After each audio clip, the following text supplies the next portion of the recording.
Hey guys, welcome back, it's Ripe again. In today's video, an entitled Karen attacks a disabled veteran at a playground. She demands that he must let her entitled brats play with his prosthetic leg. When he then refuses, the Karen assaults the veteran and a fight breaks out. Here is what happened to this entitled psycho Karen. So I am a 35-year-old veteran who served our country for 10 years in the military. I was deployed to Afghanistan where I lost my left leg in combat. Since then, I've been using a prosthetic leg to get around. I have a wife and 2 young children, a boy and a girl who mean the world to me. We live in a small town where everyone knows each other and we try to lead a normal life as much as possible. On this particular summer day, I had decided to take my family to the playground at the local park. I was kind of looking forward to spending some quality time with my kids and watching them play on the swings and slides. My wife and I were sitting on a nearby bench chatting and enjoying the warm weather,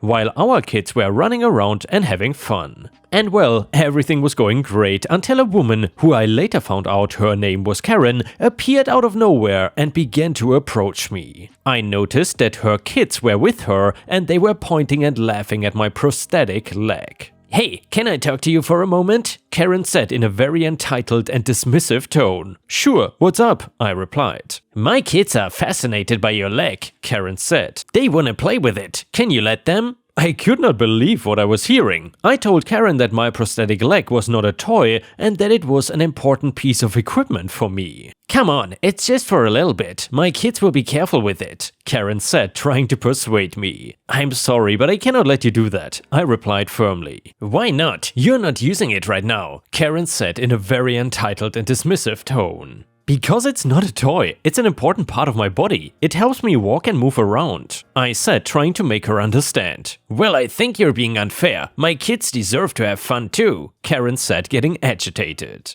"I understand that, but my leg is not a toy for them to play with," I said, trying to remain calm. "Fine, have it your way," Karen said, and she turned around and walked away. I thought that was the end of it, but I was wrong. A few minutes later, Karen came back, and this time with a determined look on her face. She walked up to me and without warning, she grabbed my leg and yanked it off my body. I stumbled and fell to the ground in shock and pain. My wife and kids were screaming and other parkgoers were staring in shock. "What the hell are you doing? Give me my leg back," I shouted, trying to get up. "No, my kids want it and they're gonna have it," Karen said in a very entitled and dismissive tone once again. I could not take it anymore. I lunged at Karen and we got into a physical altercation. It was a chaotic scene with Karen's kids running around and screaming, and my wife and kids trying to intervene and the other parkgoers staring in shock. The fight was intense, with both of us throwing punches and trying to gain control of the prosthetic leg. I was determined to get my leg back, but Karen was equally determined to keep it for her kids. Just as it seemed like the fight would never end, the police arrived. They immediately separated us and took Karen into custody. I explained the situation to the officers and they listened attentively. They took my statement and arrested Karen for theft and assault. As they were taking Karen away, she shouted and cursed at me, saying that I was overreacting and that she had done nothing wrong. But I knew that I had stood up for myself and that justice would be served. The officers then returned my leg to me and I was able to finally leave the playground with my family. I was still shaken by the whole experience, but I was glad that justice had been served. In the end, Karen was charged with theft, assault and battery and other charges that could lead to a prison sentence. It was a hard lesson for her to learn, but it just goes to show that no one is above the law, not even entitled parents like Karen. As a military veteran, I could not believe that someone would treat my prosthetic leg like a toy and would go as far as to physically attack me, trying to take it away from me. It serves as a reminder that we should always show respect and gratitude to veterans who have sacrificed so much for our country. The incident left me with bruises and cuts, but it also left me with a sense of victory because I stood up for myself and my rights. It's important that we speak up when we see something that's wrong, and it's the only way to make sure that justice is really served. But to be honest, it took me a while to get over the shock of what had happened. It was a traumatic event for me, my wife and my children. But with the support of my family and the community, I was able to move on and continue live my life. I hope that Karen learned her lesson and that she will never treat anyone's prosthetic leg or any disability equipment as a toy. I also hope that this incident serves as a reminder to everyone that veterans and people with disabilities deserve respect and dignity just like everyone else. After the incident at the playground, I decided to speak out about the importance of showing respect and empathy towards veterans and people with disabilities. I started giving talks at local schools and community events and sharing my story and educating people about the sacrifices that veterans made for the country. I also started working with veterans organizations, helping other veterans who were struggling with the physical and emotional effects of their service. I just wanted to make sure that no other veteran had to go through what I did and that everyone received the support and respect they deserved.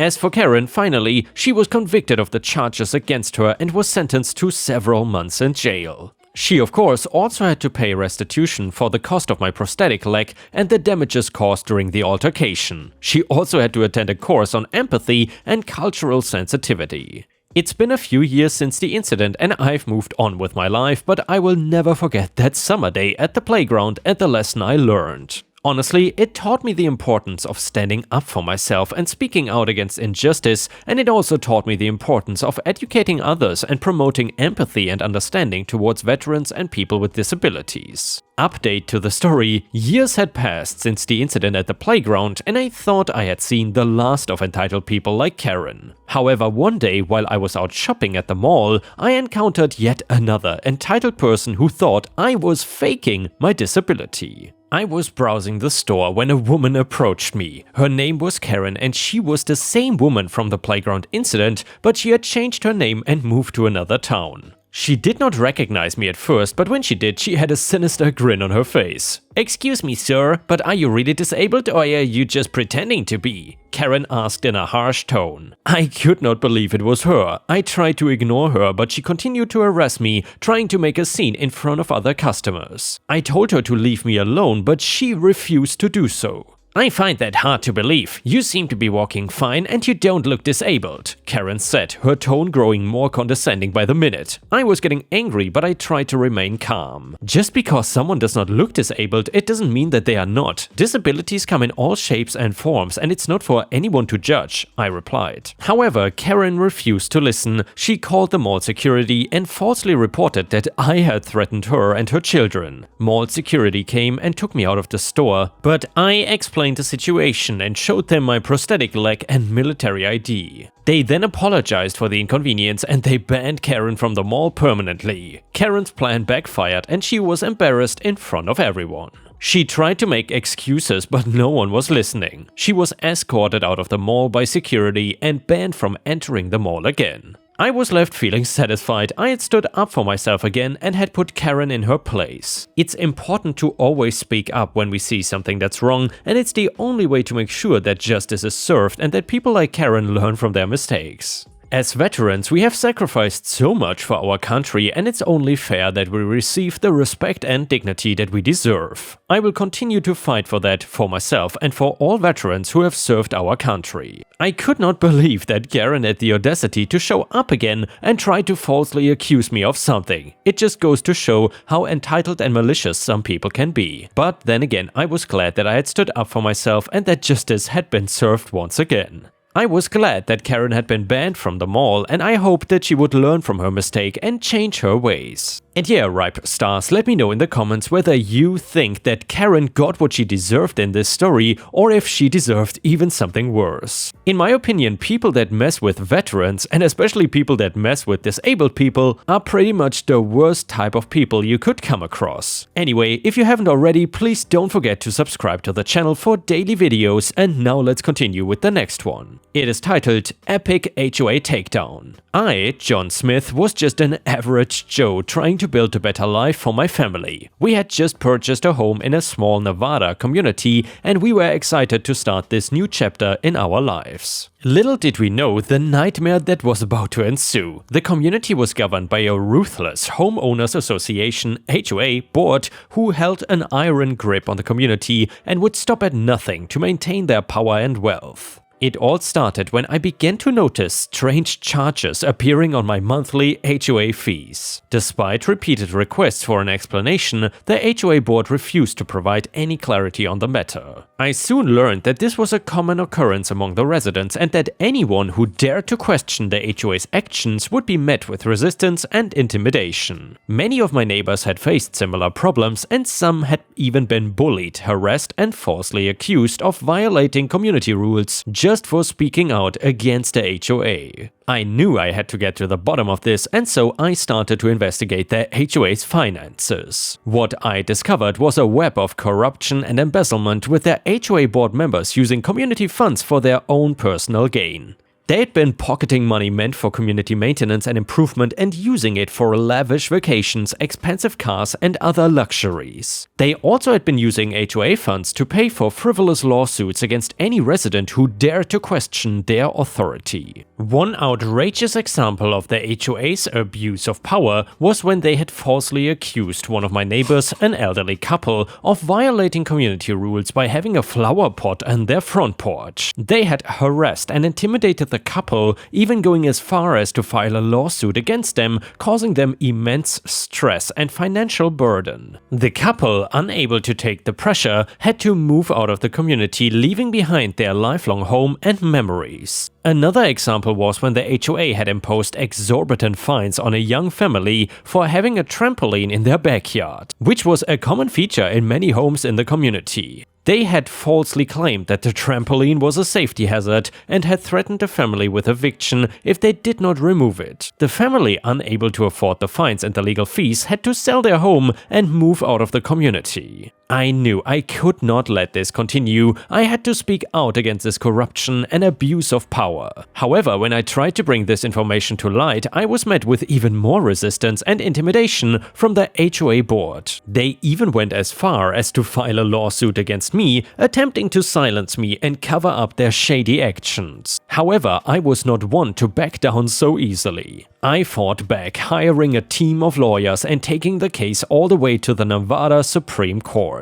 The court battle was long and grueling, with the HOA board pulling out all the stops to silence me and maintain their power. But in the end, thankfully, justice prevailed. The HOA board was found guilty of embezzlement and fraud, and all of the stolen funds were returned to the community. The board members were also charged with multiple counts of harassment, intimidation, and abuse of power, and faced significant prison sentences. I had achieved the ultimate revenge and had come out victorious. I had taken on the corrupt and powerful HOA board and had not only exposed their crimes, but had also brought about real change for the betterment of the community. My actions had restored the faith of the residents in the power of the legal system to hold those in positions of authority accountable for their actions. I had stood up for what was right and had brought about a change that was much needed. My victory was celebrated by the community, who had been suffering under the HOA's tyrannical rule for far too long. They came together to thank me for my deeds and my bravery, and I felt a sense of pride and accomplishment like never before. However, my victory was not just about personal satisfaction, it was about ensuring that such a travesty would never happen again.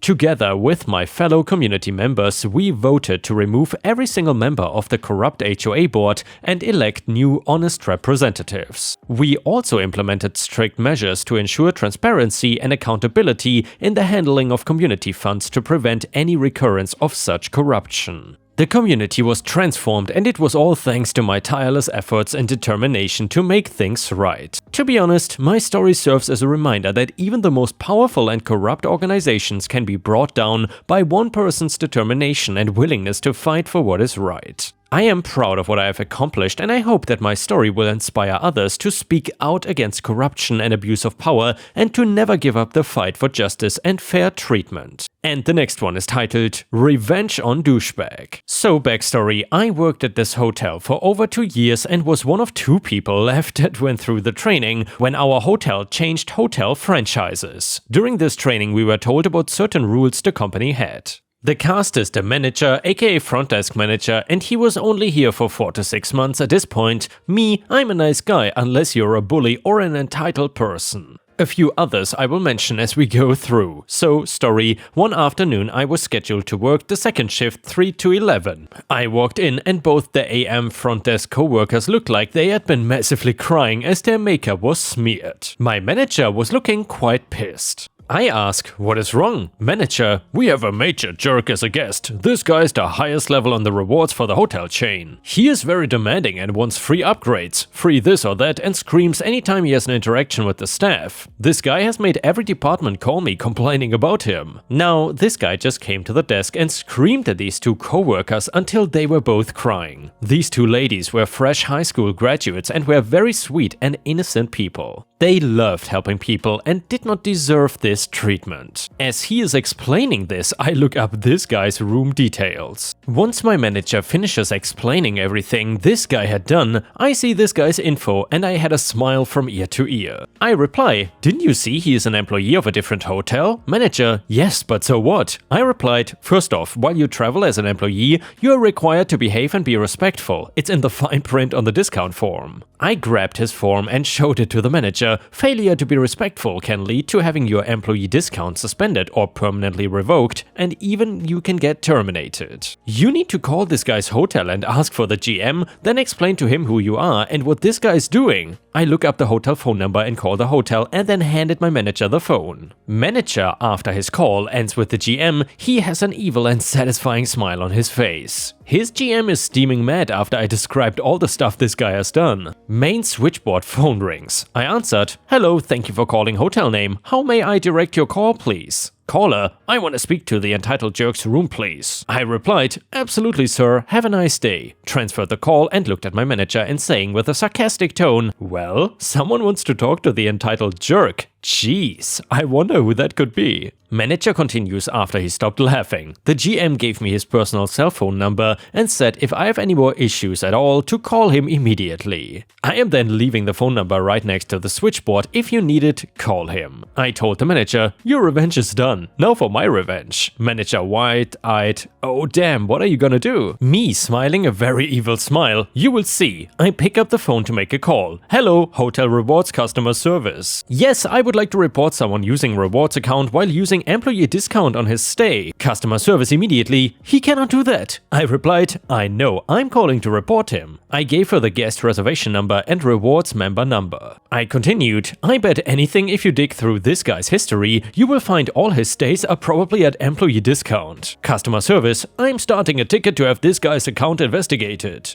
I replied, thank you, and then I hung up the phone. The manager watched as I then removed his rewards number from his stay. My manager had a huge grin on his face. That was awesome. I explained, oh, I'm not quite finished with him yet. It's time to go spread the news to all departments he is no longer a rewards member. I made a new key for his room without concierge access. I walked around to every department as I explained why I was stopping by. Everyone had the same reaction as soon as I mentioned the guy's name. Oh god, now what about this a-hole? I finished explaining how he was no longer a rewards member and if he gives anyone issues to call the front desk immediately, and his GM already probably tore him a new one just a minute ago. Everyone was so happy at this news, I finally went to the concierge room, used the guest's new key to avoid his current key. Then I walked into the room and explained the information to the evening concierge. She cringed at the mention of his name after explaining she would not have to deal with him again and asked her to leave the morning person a note about this guy not being allowed in the concierge room anymore. She was very happy. While I was gone, evidently the manager explained what we did to the 2 AM front desk ladies. The minute I got back to the desk, both my front desk co-workers all came up to me and gave me a huge hug and thanked me so many times. Manager to me after the other co-workers went home,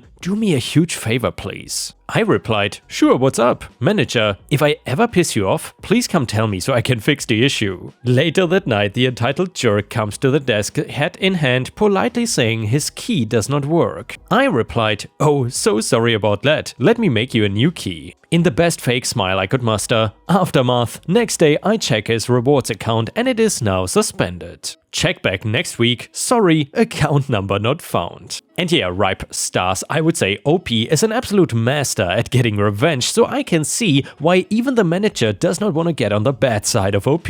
Anyway, if you have ever worked in customer service and have gotten revenge on any entitled customer Karens, then please let us know about that kind of story in the comments, because I would be very happy to hear it. Either way, thank you so much for watching. I hope you enjoyed today's video, and if you did, please don't forget to subscribe and like the video, because that would help me tremendously. I will see you again tomorrow.